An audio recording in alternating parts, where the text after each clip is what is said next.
तो हेलो दोस्तों, नमस्कार। मेरे YouTube channel science study blog में आप सभी का स्वागत है।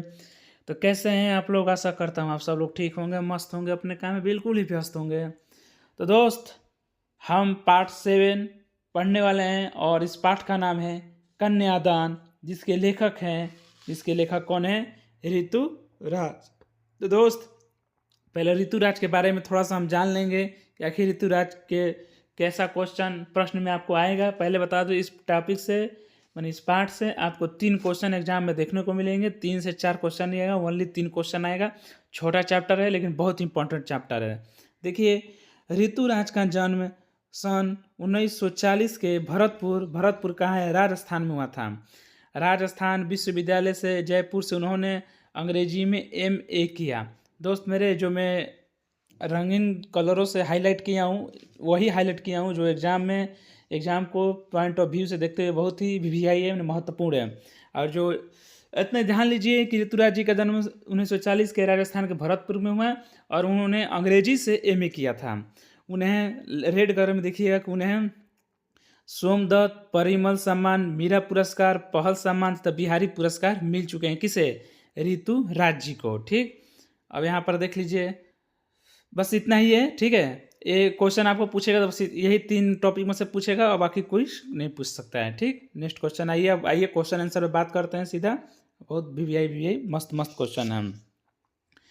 पहला क्वेश्चन, ऋतुराज जी का जन्म कब हुआ था? अभी मैं आपको बताया ऋतुराज जी का जन्म कब हुआ था, तो 1940 के राजस्थान के भरतपुर में is the right answer. Next question, सूरत किसकी रचना है? तो दोस्त, हम किसके बारे में पढ़ रहे हैं? सूरत ऋतुराज जी की रचना है, इज द राइट आंसर। ठीक, नेक्स्ट क्वेश्चन, कन्यादान कविता में माँ बेटी के संबंध में कौन सा कथन सत्य है?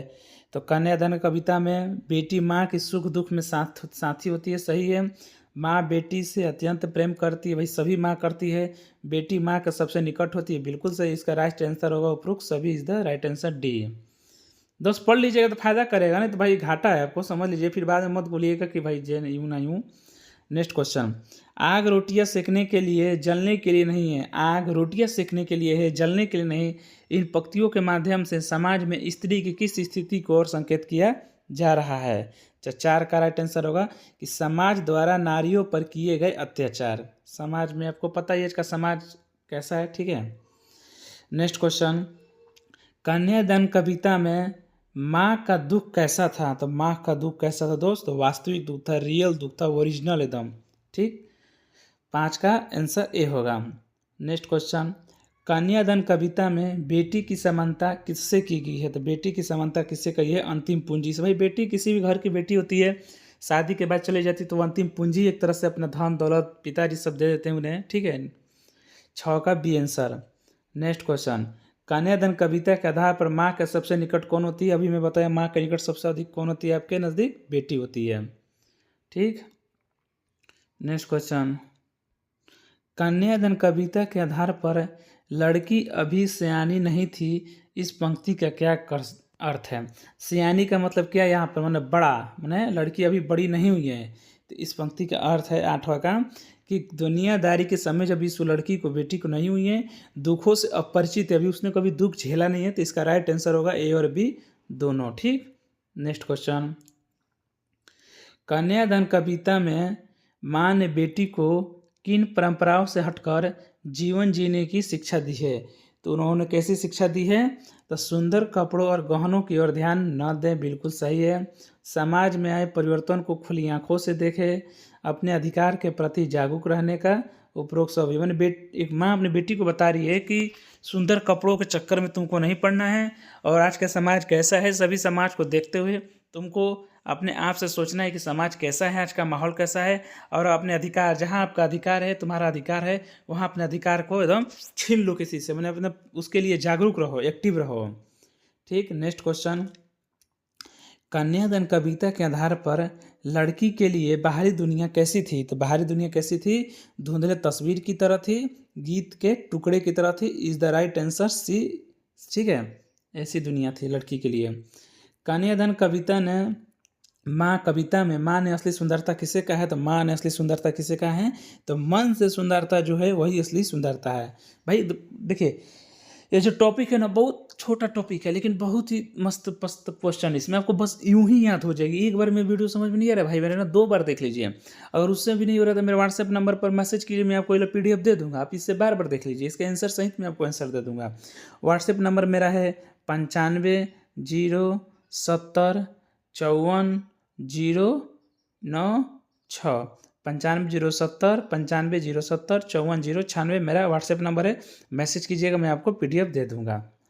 ठीक, नेक्स्ट क्वेश्चन, कन्यादास में कौन सा समास है? भाई आपको अलंकार, समास, संधि विच्छेद, मुहावरा, लुकोक्तियाँ, ये सब पढ़ना पड़ेगा। ठीक है, बिना इसके पढ़े हुए आपको कुछ नहीं होने वाला है। तो इसका कन्यादास में कौन सा समास है? तत्पुरुष समास है, याद रखिएगा।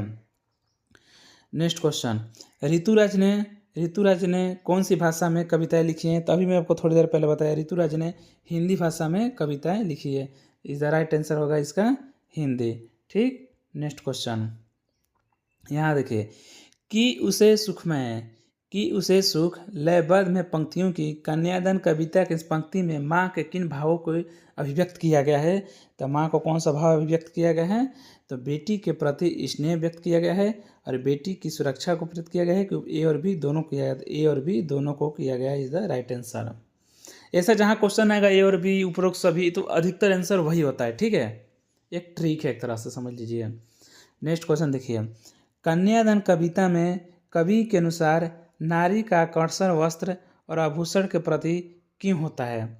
क्यों होता है भाई? आज के डेट में हर नारी को, स्त्री को, बीवी को क्या पसंद होता है? अधिकतर को अपना सुंदर दिखना चाहती है, सबसे सुंदर दिखना चाहती है, मतलब अच्छा दिखना चाहती है। तो इसका राइट आंसर क्या होगा? नारी सुंदर दिखना चाहती है। ठीक, 15। नेक्स्ट क्वेश्चन, 16 नंबर क्वेश्चन, कहा गया है कन्यादान कविता में कन्या को क्या कहा गया है? तो कन्या को क्या कहा गया है? अबोध कहा गया। अबोध का मतलब कि ना समझ, अभी उसको मेरा 18 वर्ष से कम है, उसको सामाजिक दुनिया से मैंने परिचित अभी नहीं है। ठीक है, अबोध कहा गया है। कन्यादान कविता में माँ परंपरागत माँ से कैसे भिन्न है? तो इसका राइट आंसर होगा 17 का। इसका राइट आंसर होगा वह जागरूक है, सही है, वो अपने अधिकार के प्रति सचेत हैं। इसका राइट आंसर होगा सी। इज द राइट आंसर 17 का सी। मैं जहाँ बताया अधिकतर सी होगा, वही मतलब आंसर सही होगा। जहाँ ए और बी दोनों उपरोक्त सभी हो, ऐसा आंसर ज़्यादा अधिकतर सही होता है दोस्त। नेक्स्ट क्वेश्चन, कन्यादान कविता में कवि ने समाज की किस बुराई की ओर संकेत किया है? तो किस बुराई की ओर संकेत किया है? तो ससुराल में शोषण का। जिसे लड़की आज के डेट में आपको पता है कि शादी ब्याह का ससुराल चली जाती है, तो वहाँ जाने के बाद उनकी सास जो होती है, मतलब सास में हो चाहे जो भी हो, घर वाले थोड़ा उनका शोषण करते हैं। जिसे कहने का मतलब कि दहेज मांगते हैं कि अपने माँ बाप से बोल कर दहेज दिलवाओ, ये दिलवाओ, वो दिलवाओ। तो ऐसा नहीं करना चाहिए। तो दोस्ती, क्योंकि किसी की बेटी आपके घर आ रही है तो आपकी बेटी भी किसी के घर जाएगी जरूर एक दिन। ठीक है, नेक्स्ट क्वेश्चन, कन्यादान कविता में कवि ने नारी जीवन की त्रासदी से बचने के लिए किसे सचेत किया है? तो किसे सचेत किया है दोस्त मेरे? माँ को सचेत किया है। ठीक है, is the right answer. 19 question number 20, कन्यादान कविता किससे संबंधित है? कन्यादान कविता किससे संबंधित है? बाल मनोवैज्ञानिक से, पुरुष प्रधान से, नारी जागृति से। तो किससे संबंधित है? इसका आंसर क्या होगा 20 का? इसका आंसर आप लोग कमेंट में बताइएगा कि आप किसके बारे में पढ़ रहे हैं। ठीक है, तब हमें पता चलेगा कि आप मेरा वीडियो देखते हैं, आपको कुछ पढ़ाई से फायदा हो रहा है दोस्त। क्वेश्चन नंबर 21, कन्यादान कविता कवि ने किसे आधार बनाकर लिखा है? तो किसे आधार बनाकर लिखा है? किसे आधार बनाकर लिखा है दोस्त मेरे? तो स्त्री जीवन को आधार बना के लिखा है। ठीक है, थोड़ा सा ऑप्शन इधर उधर हो गया, उससे दिक्कत नहीं है, आप केवल क्वेश्चन आंसर याद कीजिए क्या आंसर होगा। तो कन्यादान कविता में कवि ने किसे आधार बनाकर लिखा है? तो स्त्री जीवन के बारे में उसे आधार बनाकर कविता लिखा है। नेक्स्ट क्वेश्चन, कन्यादान कविता में कवि के अनुसार लड़की द्वारा सुख आभास होने का क्या कारण है? तो उनके आभास होने का कारण है जीवन सुखमय होगा, नारी नाज नखरों में रहेगी, सब उसकी प्रशंसा करेंगे। Is the right answer D. पहले ही बताया डी होगा, जहाँ अधिकतर ऐसा क्वेश्चन आएगा उसमें उपरोक्त सभी होगा। नेक्स्ट क्वेश्चन, कन्यादान कविता में लेखक के अनुसार लड़की द्वारा सुख का आभास होने का कारण क्या है? चलो क्वेश्चन डबल टाइप हो गया है, कोई बात नहीं, इसका आंसर डी होगा। नेक्स्ट क्वेश्चन, कन्यादान कविता में लेखक के अनुसार कन्या किसके जाल में बंधी हुई है? तो कन्या किसकी जाल में बंधी हुई है? किसके जाल में बंधी हुई है? कन्या क्या देखना चाहती है? अपने आप को सुंदर देखना चाहती है ना, तो सौंदर्य, सुंदर बना सुंदर के जाल में बंधी हुई है। ठीक है, देखिए दोस्त, मैं आपको 23 क्वेश्चन था, 23 क्वेश्चन पढ़ा दिया। ठीक है, अगर आपको लग रहा होगा कि इस टॉपिक से प्रश्न नहीं आएंगे तो मत पढ़िएगा, लेकिन बाद में जब जिस दिन आप एग्जाम हॉल में बैठिएगा उस दिन आपको दिन में तारे नज़र आ जाएंगे। ठीक है, फिर भी कोई डाउट होगा तो कमेंट कीजिएगा, व्हाट्सएप नंबर दे दिया हूँ। मिलेंगे नेक्स्ट वीडियो में, तब तक के लिए लव यू, जय हिंद मेरे भाई।